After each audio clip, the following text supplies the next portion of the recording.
Salam Bapak Ibu dan Saudara yang ada di sini maupun yang ada di rumah masing-masing.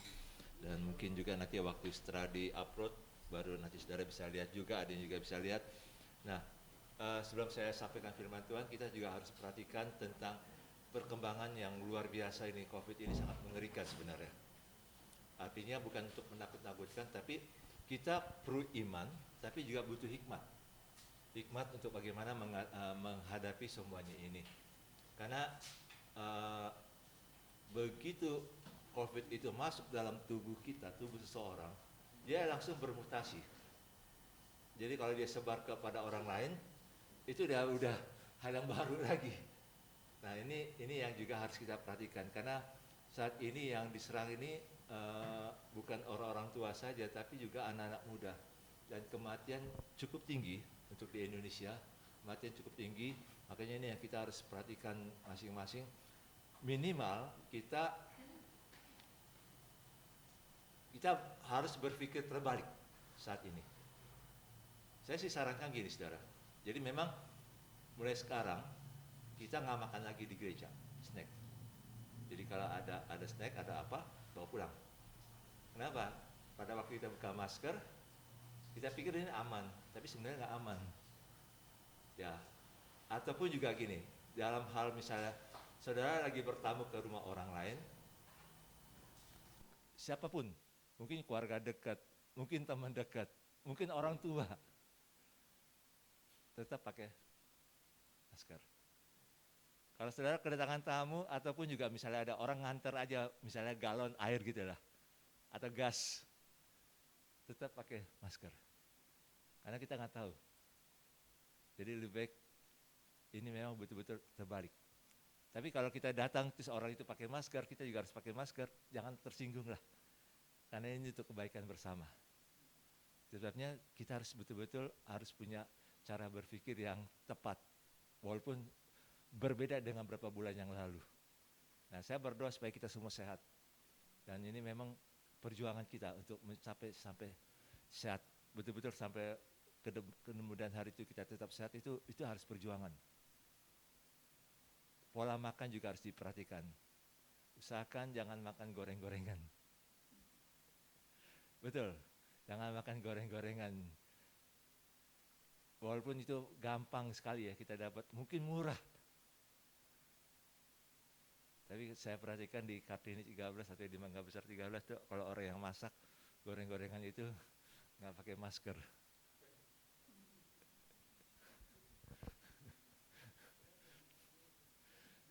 Ya kalau goreng sendiri nggak apa-apa.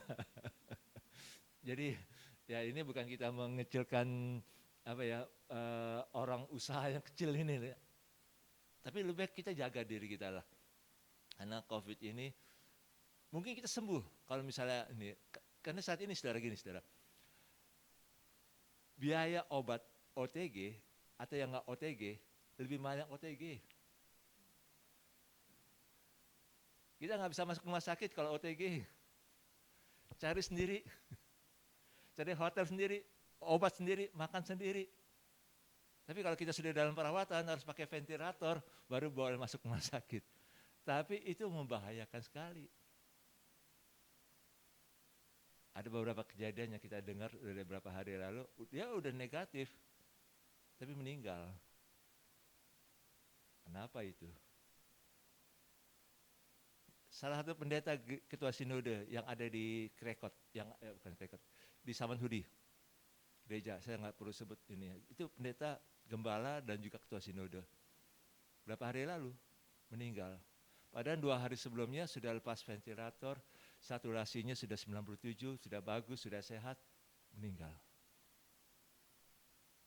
Jadi jangan main-main di sini. Makanya kita harus betul-betul berdoa, minta Tuhan tolong kita. Ini situasi yang memang bukan untuk nakut-nakuti, tapi ini situasi yang memang kita mesti waspadanya tingkat tinggi nih. Waspadanya tingkat tinggi. Jangan hanya menyerah, jangan hanya pasrah, tapi yang penting kita ini. Kalaupun juga harus kerja karena harus cari duit, tanggung jawab, ya sudah, kerja di luar. Tapi kalau memang bisa, gini saudara, saya boleh sarankan lagi, kalau begitu dari luar, jangan gendong anak.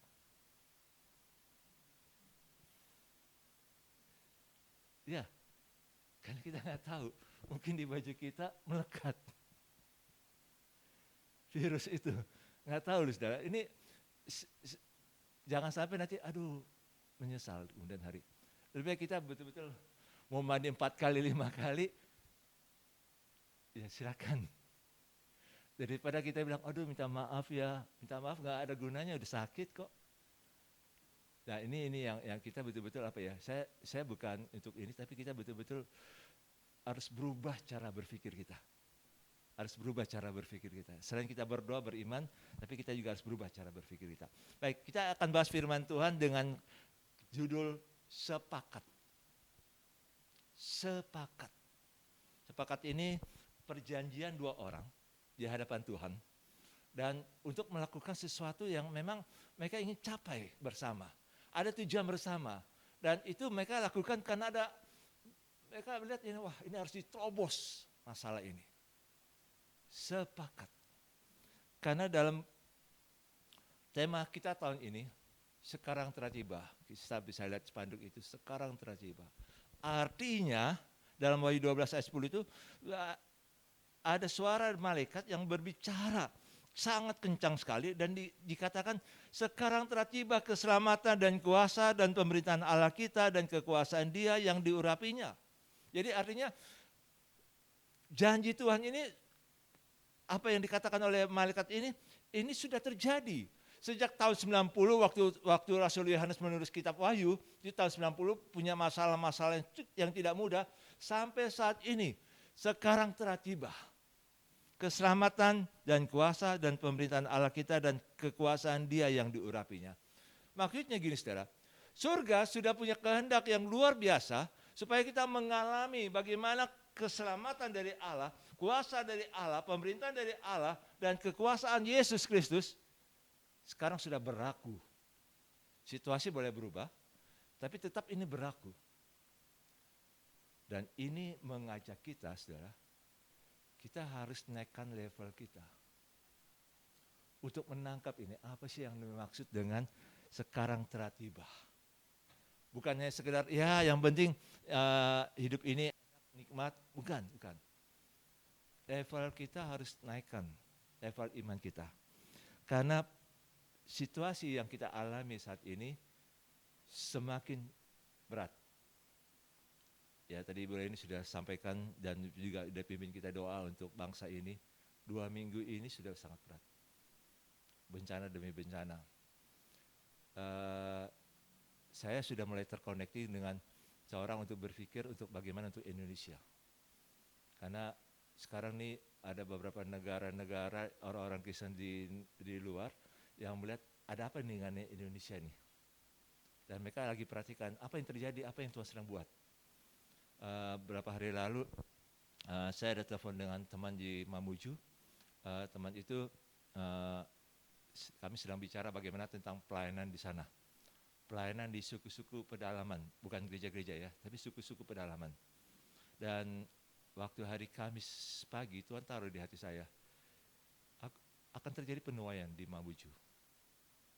Saya nggak ngerti apa itu. Tapi yang saya tahu ya sudah, yang penting saya percaya aja pasti Tuhan buat itu. Malam siangnya, Kamis siang gempa. Saya pikir gempa kecil nggak apa-apalah, cuma 5, berapa.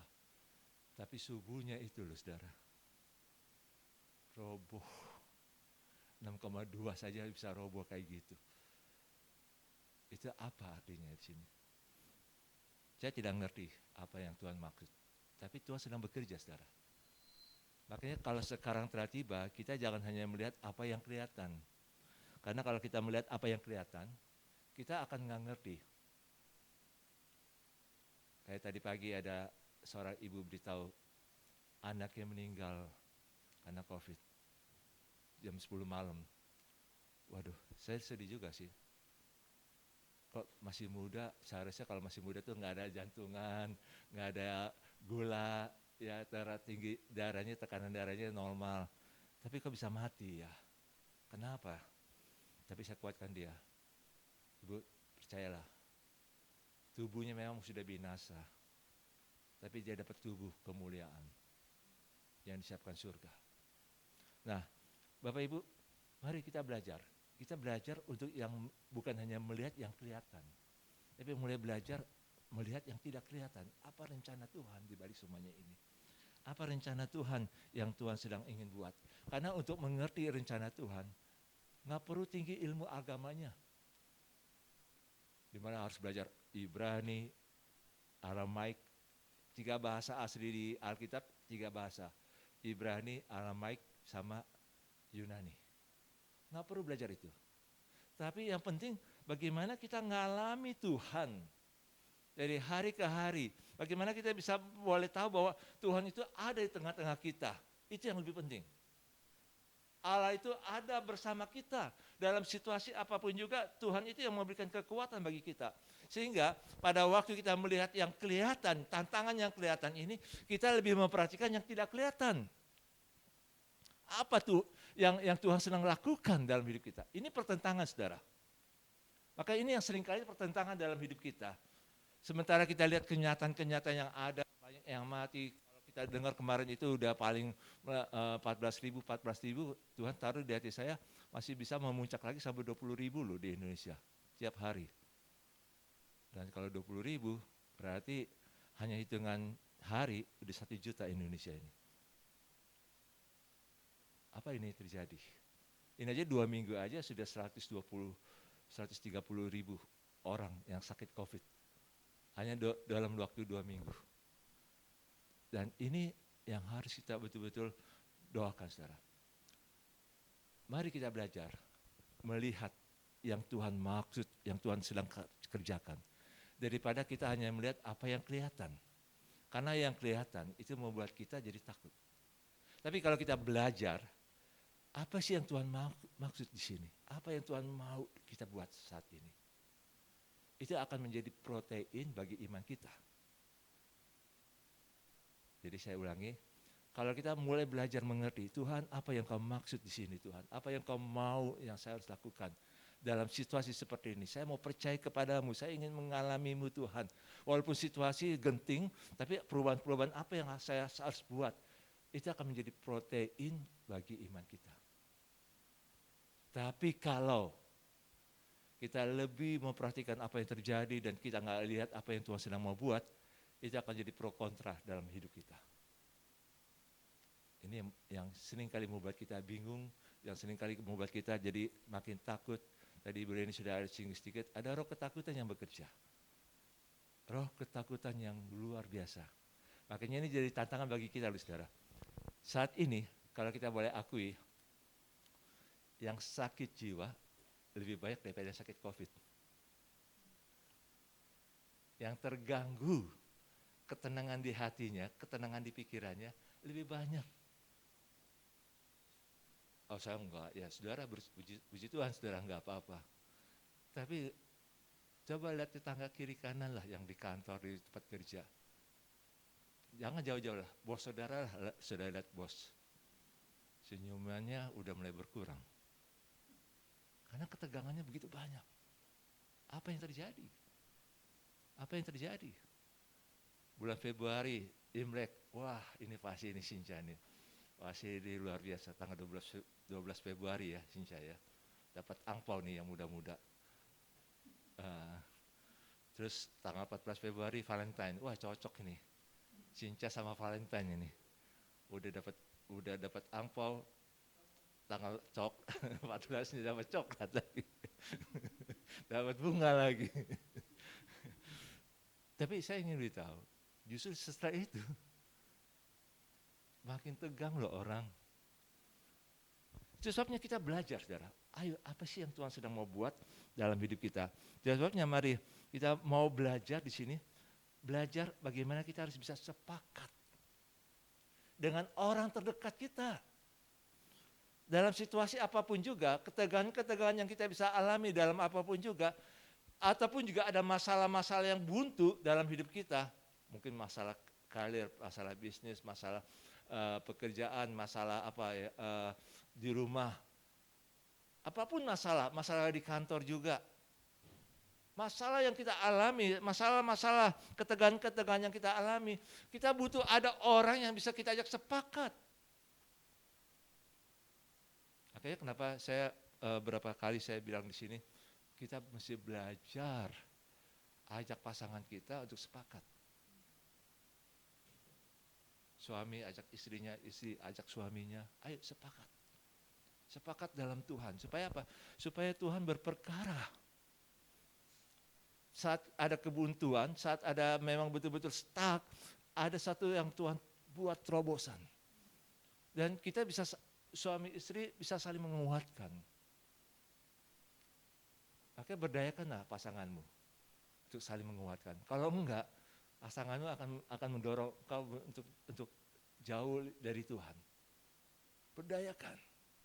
Ataupun juga kalau suami istri pasangannya agak susah, ya sudah cari yang orang lain. Tapi jangan cari lawan jenis ya. Bisa bahaya itu. Cari yang memang betul-betul bisa lebih. Kita bisa ajak bicara, kita bisa ajak diskusi bagaimana baiknya. Karena sepakat ini kita butuhkan, saudara. Sepakat ini kita butuhkan. Nah, waktu beberapa minggu lalu saya ada singgung tentang masalah Tuhan mendirikan eklesia. Itu sepakat. Jadi ada orang-orang yang memang sepakat bahwa Yesus Kristus adalah Tuhan. Tuhan akan mendirikan eklesianya, Tuhan akan mendirikan jemaatnya, dan alam maut tidak bisa menguasainya. Jadi kalau kita bisa sepakat dengan orang terdekat dengan kita, setan tidak bisa merusaknya. Amin.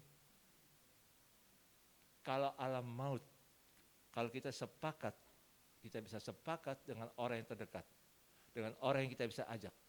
Kesepakatan itu tidak bisa dirusak oleh setan. Karena apa? Karena Tuhan yang dirikan eklesianya di situ, saudara. Tuhan yang bangun eklesianya. Dalam Matius 18 itu, saudara, Matius 18 ayat 18 sampai 20, Tuhan bicara bahwa kalau kita bersepakat berdoa, minta apapun juga kita sepakat, apapun yang kita ikat, maka apa yang kita ikat di dunia ini akan diikat di surga, apa yang kita lepaskan di surga di dunia ini akan terlepas di surga. Jadi apa yang disepakati oleh kita dalam dunia ini, dua orang saja, itu ada kekuatan yang dahsyat sekali di surga. Dan itu digenapi oleh Tuhan. Makanya Tuhan sendiri yang berkumpul, Tuhan sendiri yang hadir bersama kita. Nah, hari ini kita ingin belajar firman Tuhan.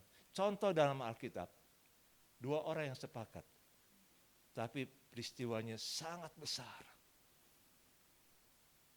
Satu orang yang hebat, satu orang yang memang berpengaruh, tapi satu orang yang biasa aja. Mari kita lihat, belajar dari 1 Samuel 13 ayat 1 sampai dengan pasal 14 ayat 23. Namun kita ingin baca saja dulu dalam pasal 14 ayat 6 dan 7. 1 Samuel 14 ayat 6 dan 7. 1 Samuel 14 ayat 6 dan 7. Mari kita buka sama-sama, yang di rumah bisa silakan 1 Samuel 14 ayat 6 dan ayat 7.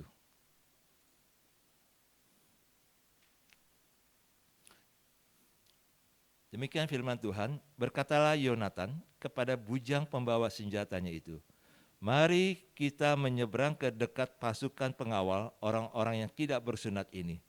Mungkin Tuhan akan bertindak untuk kita. Sebab bagi Tuhan tidak sukar untuk menolong, baik dengan banyak orang maupun dengan sedikit orang. Lalu jawab pembawa senjatanya itu kepadanya, lakukanlah niat hatimu itu, sungguh aku sepakat. Jadi luar biasa loh, saudara. Ini hanya dua orang. Situasi pada saat itu gini, saudara. Saul mau perang dengan Filistin. Saul bawa 3.000 pasukan. 2.000 pasukan ikut dengan Saul, 1.000 pasukan ikut dengan Yonatan. Yonatan buat satu gerakan yang luar biasa sehingga bisa mengalahkan orang Filistin. Sehingga pada waktu Yonatan mengalahkan orang Filistin, Saul memerintahkan tiuplah sangkakala. Seolah-olah Saul yang sudah berperang, sudah menang. Waktu orang Filistin dengar ini, kok orang Ibrani, orang Israel kok kayak gini nih. Maka orang Filistin membawa pasukan yang sangat besar, kekuatan penuh, sehingga orang-orang Israel ketakutan. Pada saat orang-orang Israel ketakutan dan mereka banyak yang lari, Saul juga kebingungan. terjadi stagnasi. Terjadi satu ketakutan yang luar biasa pada saat itu. Yonatan mengajak pembawa senjatanya. Jadi biasanya raja-raja atau pangeran-pangeran itu biasanya ada asisten yang membawa senjatanya, pembawa senjata. Dan Yonatan ajak pembawa senjata ini, ayo kita naik ke atas, kita coba hajar mereka. Hanya 2 orang sepakat. Pembawa senjatanya bilang, sungguh aku sepakat. Saudara, ini sesuatu yang, nanti kalau kita lihat, kita akan lihat bagaimana Tuhan menolong. Sebenarnya kita ingin belajar, saudara. Mengapa kita perlu sepakat? Karena ada kebuntuan, ada stuck, ada sesuatu yang kita rasa, aduh ini harus ada satu terobosan. Makanya kalau orang-orang yang berpikir, susah deh itu, kalau kayak gini susah dirubah lah.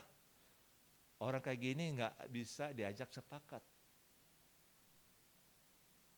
Dia harus bisa belajar melihat Tuhan, peranan Tuhan. Makanya kalau orang-orang kayak gitu, saudara, jangan diajak sepakat. Ini nggak mudah lah, ini udah berat sekali situasinya, udah lama sekali. Berarti orang-orang kayak gini nggak bisa diajak sepakat. Justru pada saat dimana kita ada sesuatu masalah yang memang cukup lama, yang memang ini harus ada terobosan, kita harus perlu sepakat. Kesepakatan itu penting pada saat-saat kita menghadapi masalah-masalah yang stuck. Atau masalah-masalah yang genting sekali. Yang dialami oleh Saul dan bangsa Israel pada saat itu. Genting. Termasuk waktu Goliat mengejek Saul, menghina Tuhan di hadapan Saul dan tentara-tentaranya selama 40 hari 40 malam. Dan tidak ada yang berani menghadapi Goliat. Dan mereka ketakutan. Tidak ada yang berani menerobos. Dan Tuhan pakai seorang anak muda, Daud. Saudara, kalau kita nggak mau dipakai oleh Tuhan, kita tidak mau membangun kesepakatan dengan seseorang untuk supaya Tuhan bekerja di tengah-tengah kita, maka Tuhan akan pakai orang lain. Jangan pikir Tuhan nggak bisa pakai orang lain loh. Orang yang nggak pernah diduga. Biasanya kita harus peka di sini, saudara. Kalau dalam situasi kayak gini, apa sih yang harus kita buat? Situasi kayak gini, apa yang kita harus lakukan? Beberapa hari lalu saya ada telepon dengan teman di luar. Telepon ngomong, dan memang kami sepakat. Situasi kayak gini, walaupun tantangan makin berat, tapi pasti ada sesuatu yang Tuhan sedang buat. Sebelum Tuhan menghukum dunia ini lebih dahsyat lagi. Tapi Tuhan ingin kasih kesempatan bagi manusia untuk bertobat. Untuk bertobat. Tapi kalau mereka nggak mau bertobat, ya itu terserah mereka. Itu sebabnya kami sepakat, ayo kita lakukan sesuatu yang memang Tuhan mau buat di Indonesia ini. Saudara, mari kita lihat di sini, sepakat itu dibutuhkan karena supaya kita bisa rasakan ada kehadiran kerajaan Allah di tengah-tengah kita. Ada kekuasaan Allah di tengah-tengah kita. Makanya Wahyu 12 ayat 10, sekarang telah tiba keselamatan dan kuasa dan pemerintahan Allah kita. Bagaimana kita mau mengalami itu kalau kita nggak sepakat? Kita nggak ngajak orang lain untuk buat sesuatu, ayo kita sepakat. Jadi situasi apapun juga, kita ingin membuktikan bahwa Tuhan kita berkuasa. Amin. Kita harus buktikan. Semakin berat masalahnya, semakin Tuhan akan nyatakan kuasanya yang lebih dahsyat lagi. Dan saudara harus tahu bahwa Tuhan kita itu Tuhan yang mau mencurahkan. Dia mau mencurahkan kuasanya yang lebih ajaib lagi kepada umatnya loh. Yang gak pernah terjadi sebelumnya. Yang gak pernah terjadi sebelumnya. Mari saudara, kita belajar di sini. Sebetulnya kita akan lihat situasi apapun juga yang kita alami saat ini. Masalah keuangan, masalah keluarga, masalah sakit penyakit, masalah kelemahan tubuh, masalah anak, masalah bos, masalah yang kita sedang alami apapun juga, Tuhan mau menolong kita, asal kita sepakat. Kita akan lihat di sini dari 1 Samuel 13 ayat 1 sampai dengan pasal 14 ayat 23, itu tentang bagaimana kita bisa sepakat. Yang pertama kita mau belajar dulu, jangan bersepakat dengan orang yang salah. Jangan bersepakat dengan orang yang salah. Kita harus perhatikan di sini. Nggak semua orang loh yang kita bisa ajak bersepakat. Nggak semua orang, wah kan dia pelayanan di gereja. Belum tentu. Belum tentu. Wah kan dia luar biasa, dia kaya, dia punya dia pintar, dia ini. Belum tentu saudara. Belum tentu. Kadang orang yang biasa aja, yang nggak dianggap oleh dunia, justru itu yang kita bisa ajak. Bisa jadi asisten rumah tangga bisa diajak. Bisa jadi anak saudara bisa diajak. Bisa jadi. Jadi belum tentu. Nah, mari kita lihat, jangan pilih orang yang salah, jangan pilih orang yang punya punya ambisi untuk dapat pengakuan manusia. Ini seperti yang dilakukan oleh Saul dalam 1 Samuel 13 ayat 3. Itu waktu Yonatan memukul kalah pasukan pendudukan orang Filistin yang ada di Geba, dan hal itu terdengar oleh orang Filistin. Karena itu Saul menyuruh meniup sangkakala di seluruh negeri, sebab pikirnya biar orang Ibrani mendengarnya. Ini dia mau butuhkan pengakuan dari manusia. Wah saya hebat, saya sudah mengalahkan orang Filistin. Bunyikan sangkakala itu. Hati-hati dengan orang yang suka dapat pengakuan dari manusia. Jangan sepakat dengan orang yang punya gaya hidup. Kalau lihat Instagramnya, banyak like-nya. Jangan. Karena orang-orang yang hanya dapat pengakuan dari manusia, dia nggak bisa melihat Tuhan yang tidak kelihatan. Jangan sepakat dengan orang-orang yang suka mengeluh. Tapi kita jangan juga bilang, kasihan dia, karena dia harus ditolong. Lupakan dia. Kita ingin lakukan hal-hal yang besar bersama Tuhan. Kita ingin lakukan hal-hal yang besar bersama Tuhan. Jadi kita butuh orang yang tulus saja. Orang yang betul-betul murni hatinya. Iya, saya mau sepakat. Orang akui atau tidak akui, saya mau sepakat. Itu yang kita ajak. Jadi jangan salah dengan orang-orang seperti itu. Jadi walaupun dia punya dia punya kekuasaan, dia punya keuangan yang luar biasa, dia selalu dikelilingi sama banyak orang.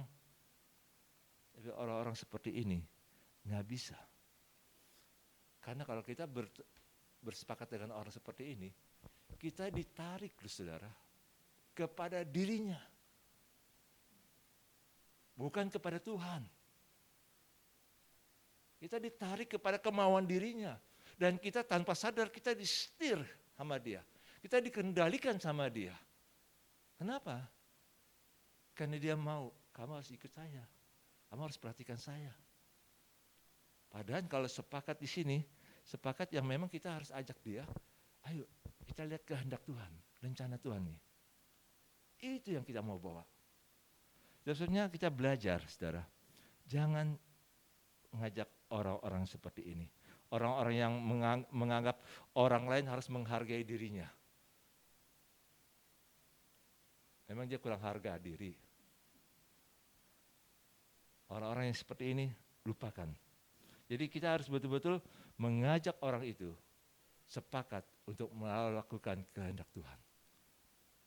Supaya Tuhan melakukan sesuatu yang sangat besar.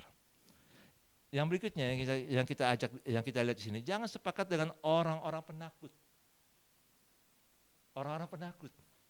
Itu dalam 1 Samuel 13 ayat 6 sampai 7, begitu orang-orang Israel mendengar orang-orang Filistin itu datang dengan pasukan yang besar sekali dalam ayat 5 itu, di situ ayat 6 dikatakan ketika dilihat orang-orang Israel bahwa mereka terjepit, sebab rakyat memang terdesak.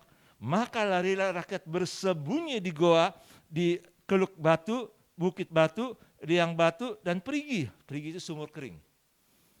Malah ada orang Ibrani yang menyeberangi arungan sungai Yordan menuju tanah Gad dan Gilead, sebab Saul masih di Gilgal dan seluruh rakyat mengikutinya dengan gemetar. Jadi orang-orang penakut kalau dia ajak untuk sepakat, pasti dia bilang, saya nggak bisa. Jangan ajak orang penakut. Dia aja lah, orang lain aja dah. Orang kayak gini, tinggalkan. Kalau kita ingin melakukan hal-hal yang besar bersama Tuhan, jangan sepakat dengan orang-orang penakut. Mereka selalu ingin mencari aman di saat genting. Mereka selalu ingin cari aman. Yang penting saya aman. Yang penting mereka juga nggak mau ambil resiko di saat keadaan darurat. Jadi mereka nggak mau berani ambil resiko di saat darurat. Saya ingat seorang ibu di satu perkampungan di daerah Nirmala, dia BAB terus. Jadi waktu itu kami bilang, kalau misalnya besok dia sampai BAB terus, tolong bawa ke puskesmas. Ke puskesmas itu jalannya sekitar 2,5 jam dan jalannya berbatu. Untuk diinfus, hanya untuk diinfus. Saudara bisa bayangkan orang seperti kayak gitu dibawa di jalan berbatu yang rusak parah untuk diinfus 2,5 jam saja. Makan waktu 2,5 jam. Kasihan. Tapi harus nekat, harus tetap pergi. Kenapa? Darurat. Mau nggak mau harus diinfus. Oh kalau gitu kita harus siapkan infus sana. Iya memang itu. Tapi pada saat itu kan nggak ada infus di sana saat itu. Jadi memang kita harus betul-betul bawa orang itu. Itu darurat. Jadi kalau darurat artinya gini saudara. Kita harus buat mau nggak mau kita harus lakukan. Sesuatu yang kita nggak suka kita harus lakukan. Karena ini darurat.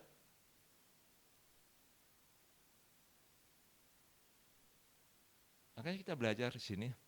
Apapun yang kita alami. Kita harus tinggalkan. Kita harus betul-betul dan ajaklah juga orang-orang yang gini saudara. Kalau mau sepakat, jangan ajak orang yang hanya utamakan keluarganya. Keluarga lebih utama daripada segala-galanya. Wah ini apa ini? Kok bertentangan dengan ini? Mari kita lihat dalam Lukas 18 ayat 29 sampai dengan 30. Lukas 18 ayat 29 sampai dengan 30. Jadi kalau kita mau sepakat, kita utamakan kepentingan kerajaan Allah. Lebih daripada keluarga. Lebih daripada keluarga. Lukas 18 ayat 29 sampai 30. Demikian firman Tuhan. Kata Yesus kepada mereka, aku berkata kepadamu, sesungguhnya setiap orang yang karena kerajaan Allah meninggalkan rumahnya, istrinya, atau saudaranya, orang tuanya, atau anak-anaknya, akan menerima kembali lipat ganda daripada masa ini juga, dan pada zaman yang akan datang ia akan menerima hidup yang kekal. Artinya karena kepentingan kerajaan Allah, karena kehendak Allah, kita harus lebih utamakan kerajaan Allah daripada keluarga. Daripada keluarga. Saudara, kan keluarga penting. Gini aja sih, saya nonton di MasterChef itu, setiap peserta yang terpilih untuk masuk MasterChef, dia harus tinggalkan keluarga. Justru yang kangen-kangen sama keluarganya dibentak-bentak sama jurinya. Mau fokus nggak? Tinggalkan keluarga. Bukan berarti lupakan keluarga ya. Tapi betul-betul fokus. Supaya apa? Supaya Tuhan buat sesuatu yang besar, sehingga dia bisa mengalami betapa besarnya Tuhan. Dan keluarga, banyak orang yang gini saudara, saya harus utamakan keluarga. Saudara kalau tinggalkan keluarga bukan berarti saudara benci sama keluarga, enggak. Biarkan, percayakan keluarga itu kepada Tuhan. Nanti Tuhan yang urus. Tuhan yang urus. Tapi kalau saudara masih mengurus keluarga, Tuhan nggak akan urus keluarga saudara.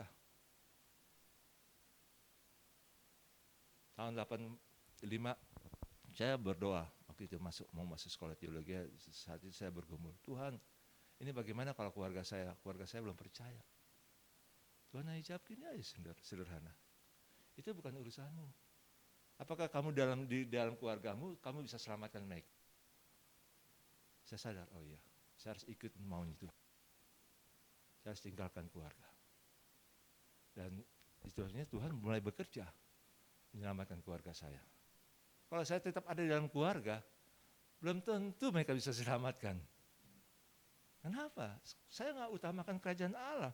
Makanya saudara, orang-orang yang terlalu mengutamakan keluarganya, lebih daripada segala-galanya, jangan kita punya sepakat dengan orang-orang seperti ini. Kenapa? Karena orang-orang seperti ini, ya lebih kita, karena orang itu bisa korbankan yang lain. Korbankan yang utama, yang memang kita sepakati.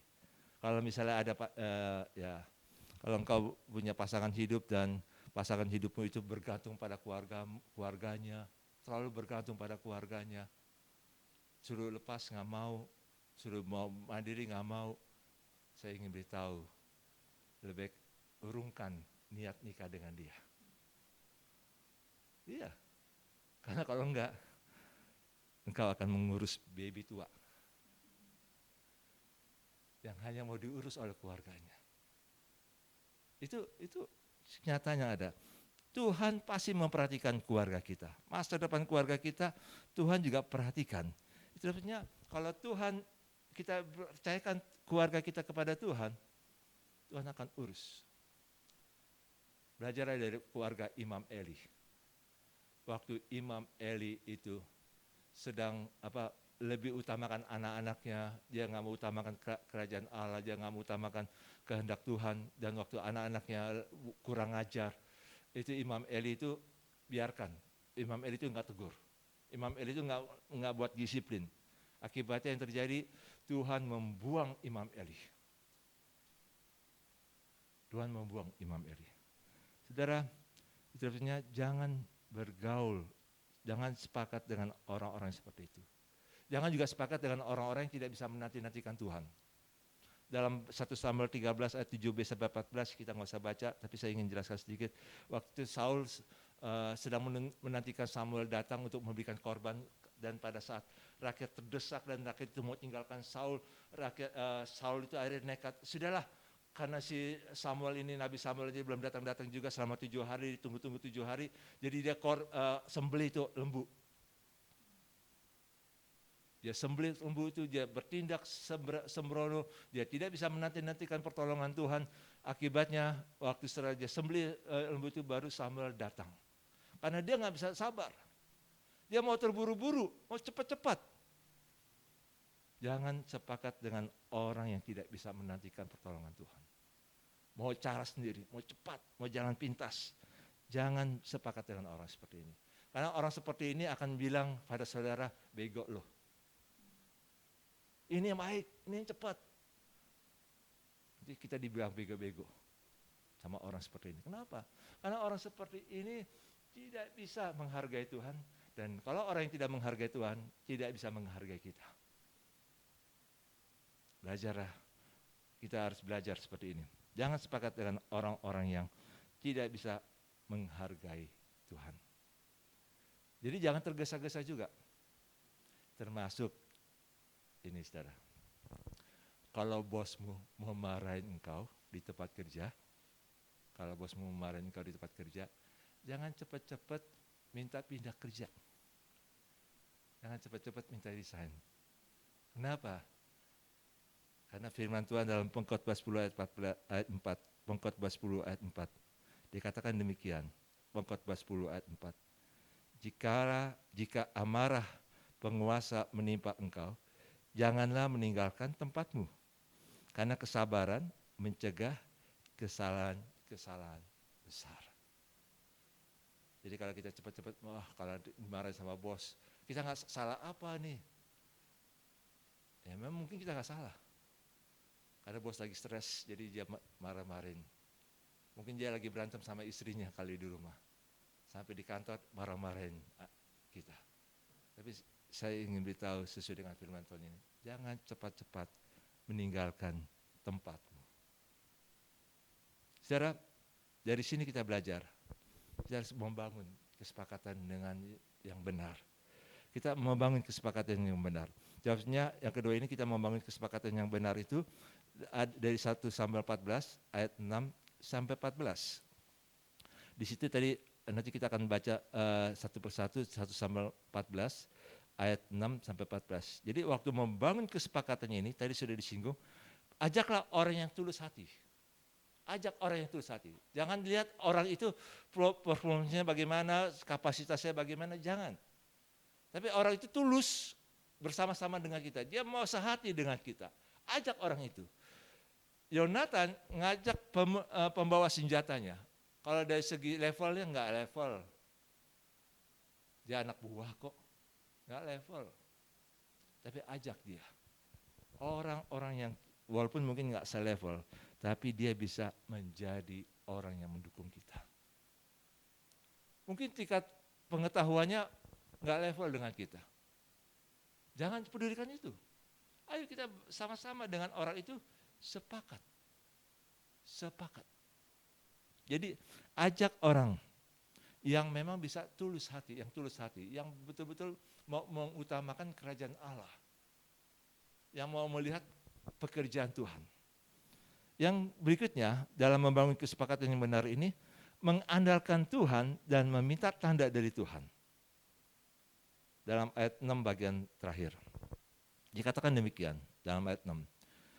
Yonatan menjelaskan kepada pembawa senjata itu, dikatakan demikian. Mungkin Tuhan akan bertindak untuk kita. Sebab bagi Tuhan tidak ada yang sukar untuk menolong. Baik dengan banyak orang maupun dengan sedikit orang. Ini luar biasa loh iman Yonatan. Saul nggak bisa diajak kerjasama, hanya yang tinggal dari 3.000 jadi 650 orang Israel, tentara Israel. Tapi itu juga penakut semua. Yonatan ajak satu orang aja, ayo, walaupun kita berdua. Yonatan punya iman, mungkin Tuhan akan bertindak untuk kita. Sebab bagi Tuhan tidak sukar untuk menolong. Wah, ini iman yang luar biasa dari Yonatan. Dan itu maksudnya ini taruh buat kesepakatan, membangun kesepakatan yang benar. Kita harus punya iman kepada Tuhan. Sekalipun mungkin orang-orangnya sedikit, mungkin uangnya juga sedikit, mungkin sumber daya kita sedikit. Tapi tidak ada yang mustahil kok. Tidak ada yang mustahil. Dalam situasi kayak gini banyak orang yang sakit COVID. Susah kita ajak untuk ini karena dia mungkin dari segi kesehatan juga mulai terbatas. Mungkin dia sudah sembuh, tapi begitu dia sembuh, dia cepat ngos-ngosan gitu. Orang-orang yang sakit COVID itu setelah sembuh, dia sudah sembuh dari negatif, tapi cepat ngos-ngosan. Karena memang sudah terganggu, baik paru-parunya maupun jantungnya. Tapi kalau seperti kayak gini saudara, sekalipun kita mungkin sedikit orang, tapi kita harus punya kesepakatan.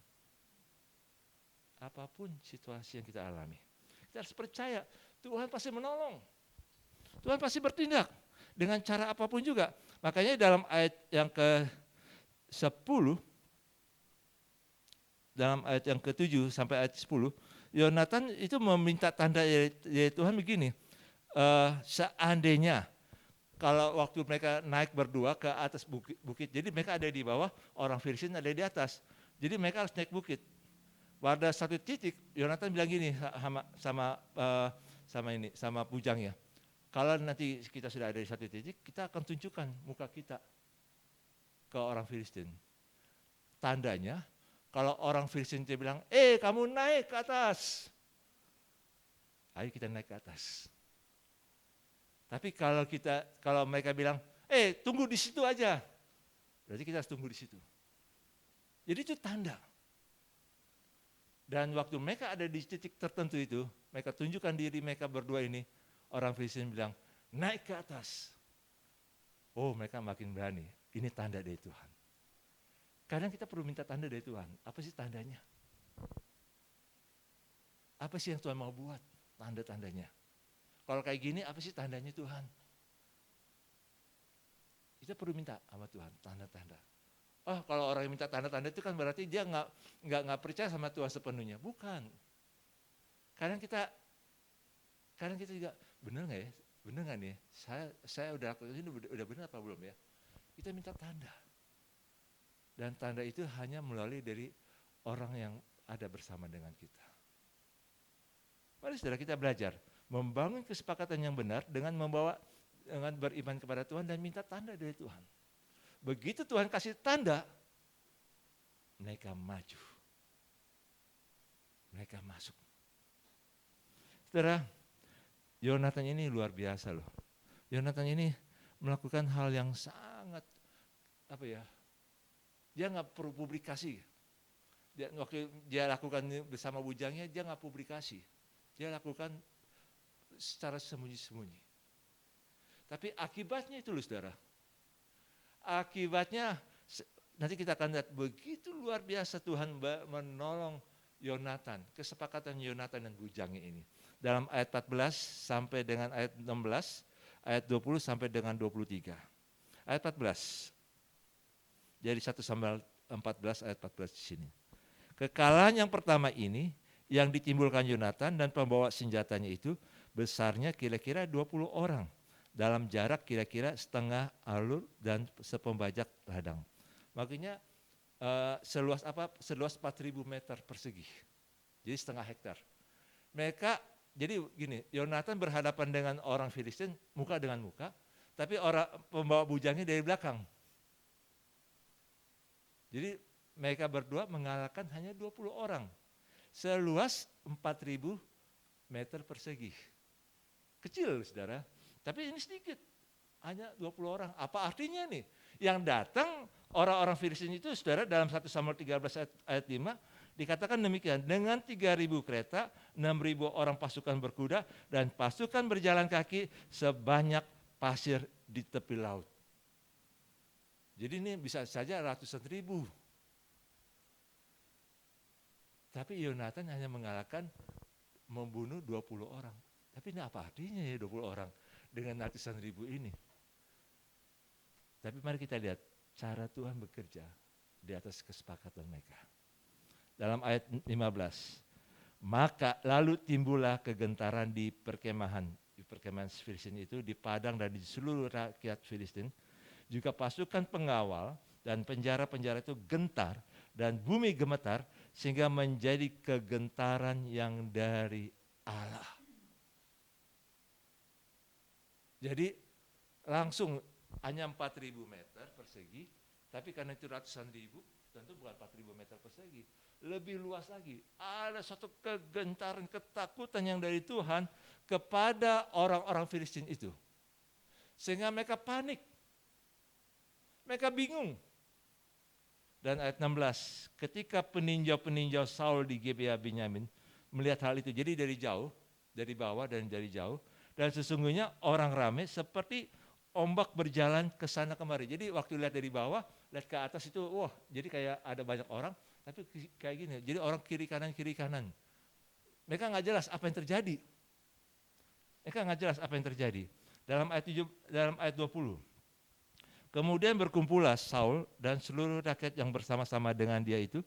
Dan ketika mereka sampai ke tempat pertempuran, jadi waktu mereka langsung lihat, tampaklah setiap orang menikam temannya dengan pedang, suatu huru-hara yang sangat besar.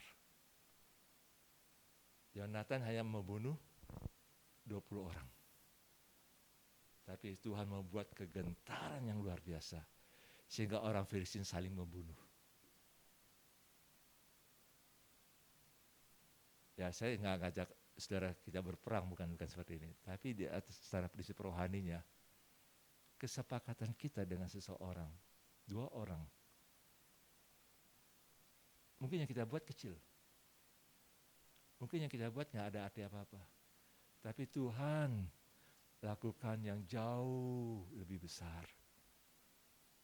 Jauh lebih besar. Seharusnya kita harus bangun kesepakatan ini. Ayat 21. Jadi ini banyak orang saling membunuh di antara orang Filistin. Tapi ayat 21, lagi pula orang-orang Ibrani, maksudnya orang-orang Israel yang telah lama tinggal pada orang Filistin dan telah ikut maju dalam tentara mereka. Jadi ada orang-orang Israel yang jadi tentara Filistin. Nah, mereka juga berbalik untuk bergabung dengan orang-orang Israel yang ada bersama-sama dengan Saul dan Yonatan. Jadi mereka langsung jadi apa ya? Langsung yang pengkhianat-pengkhianat ini jadi lagi berbalik lagi kepada para tentara Israel, bergabung lagi dengan tentara Israel. Karena mereka lihat bagaimana pekerjaan Tuhan. Bagaimana pekerjaan Tuhan di atas semuanya ini. Hanya karena 2 orang. Bukan karena ribuan orang, hanya karena 2 orang sepakat. Orang Israel bergabung kembali kepada meninggalkan orang-orang Filistin dan mereka bergabung dengan Saul dan Yonatan. Dalam ayat 22, bahkan ketika semua orang Israel yang telah bersembunyi di pegunungan Efraim mendengar bahwa orang Filistin telah lari, jadi orang-orang penakut ini, orang-orang itu pun bergabung dengan mereka dalam pertempuran. Jadi penakut-penakut ini jadi kembali lagi. Kenapa kita nggak perlu ajak kesepakatan dengan penakut-penakut? Karena nanti itu urusan Tuhan berikutnya. Sekarang lebih fokus kita pada Tuhan. Kuasa Tuhan, karya Tuhan, kerajaan Allah. Sehingga nanti Tuhan yang ngurus mereka. Demikianlah ayat 23. Demikianlah Tuhan menyelamatkan orang Israel pada hari itu. Pertempuran itu meluas sampai lewat Bet Awen, sampai daerah Filistin. Saudara, hanya karena 2 orang. Ada terobosan yang luar biasa. Saya nggak mengajak saudara untuk berpikir tentang Indonesia yang lebih luas. Ayo kita sekarang berpikir dulu untuk saat ini, Apa sih yang kita alami saat ini? Sepakat. Dengan 2 orang, minimal 2 orang, sepakat. Situasi apapun juga, sepakat. Nanti berikutnya baru Indonesia ini. Karena luas sekali Indonesia ini, saudara. Sangat luas. Tapi kita bicara dulu dalam kehidupan kita. Kita ngalami dulu apa sih yang Tuhan sedang, bagaimana Tuhan tuh hadir dalam keluarga kita, dalam tengah-tengah kita, dalam pekerjaan kita, di kantor kita, di tempat di mana kita sehari-hari. Sepakat dulu. Hadirkan Allah, hadirkan kerajaannya. Sekarang telah tiba keselamatan dan kuasa dan pemerintahan Allah kita, dan kuasa pemerintahan Dia yang diurapinya. Jadi ini yang harus kita alami, sepakat. Dengan demikian Tuhan akan buat yang lebih lagi. Terobosan-terobosan yang lebih lagi. Lebih daripada apa yang kita pikirkan. Saya ingin tutup dengan satu kesaksian dari Iran. Seorang wanita, dia dilatih oleh pemerintah Iran untuk menjadi orang yang betul-betul menjadi jihadis. Dan dia radikal untuk agamanya. Tapi karena dia begitu lihat, bahwa ada kekosongan. Dan dia akhirnya jadi orang yang murtad. Jadi pengikut Yesus. Dia mencintai Yesus sungguh-sungguh. Dia mengikut Yesus sungguh-sungguh. Dia lihat orang-orang yang Kristen, yang sudah lama Kristen, orang-orang lama Kristen itu nggak suka penginjilan. Nggak suka memberitakan Injil. Tapi dia ada hati yang betul-betul rindu untuk bisa beritakan Injil. Dan dia belajar Alkitab betul-betul, dan dia betul-betul berdoa. Dan seringkali dia kalau tempat kerja dia naik bis. Naik bis itu sampai dia biasa berhenti di tempat perhentian paling terakhir. Dan di situ dia bisa di bis itu dia seringkali berdoa gini, Tuhan, biar saya bisa bertemu dengan orang yang yang saya bisa beritakan Injil lah. Yang saya bisa ngomong tentang Yesus. Dia berdoa terus, dan Tuhan berapa kali temukan dia. Satu kali ada orang yang makan es krim lagi, enak sekali es krim itu. Terus dia tanya gini, es krimnya enak ya? Iya, enak. Lebih enak keselamatan dari Yesus. Wah, dia langsung ngomong gitu. Dan dia nekat sekali, saudara. Satu hari dia naik bis, dan dia kecapean sekali. Dia ketiduran. Dia tidur tanpa dia sadar. Di sebelahnya ada seorang wanita juga, kepalanya ada di bahu wanita itu.